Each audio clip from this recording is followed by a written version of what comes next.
Yan ba yung ambition mo for the youth? Akala ko ba tatakbo ka buti hindi ka tumakbo senador, di ba? Nakakatakot kang mamuno kung ganyan. Yan. Ganyan ang itatanim mong mindset sa kabataan. So, technically, parang naging defense mechanism niya to. Yes.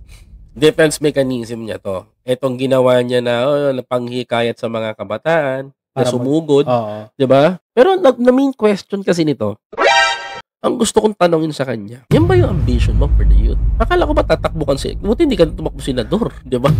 Buti hindi ka na tumakbo senador, di ba? Ganyan ang itatanim mong mindset sa kabataan. Buti hindi ka na nanalo. Nakakatakot kang mamuno kung ganyan. Yan. Ang hirap nung ganun. Ang hirap ng situation na ikaw mismo na ganyan ka sa trato mo sa mga mamamayan. Ako, that's very irresponsible. Totoo. Politician. Tsaka parang hindi dapat talaga tularan. Di ba? Hindi katangi-tangi yung ganung behavior kasi yun eh. Hindi, in terms of behavior, hindi na.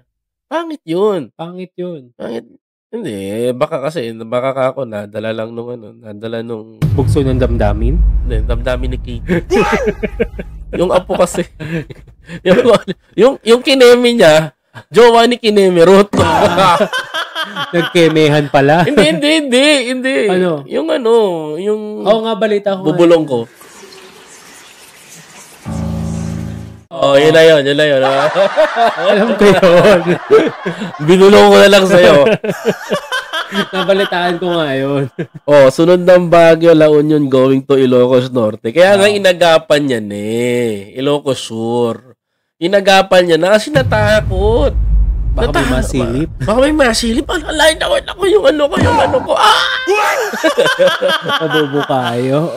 Mabubukayo. Pero eto, natawa lang ako kasi yung mga promoter ng mga balatubang mga kabataan na ng gulo kahapon. Alam mo, ito yung suportahan tong mga ano to. Yan, si Superfly.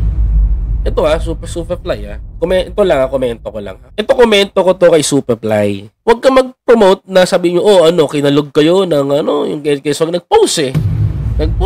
Parang sasabi, purge. Yung pinaka main point niya. Hindi yun nakaka-proud. Hindi nakaka-proud yun. As an artist, you are responsible because wala ka na pinagkaiba sa influencer eh. Pero kung ka, di ba? Manahimik ka na lang.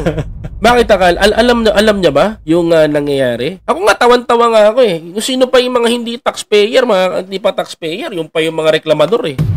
May gana pa mambugbog, di ba?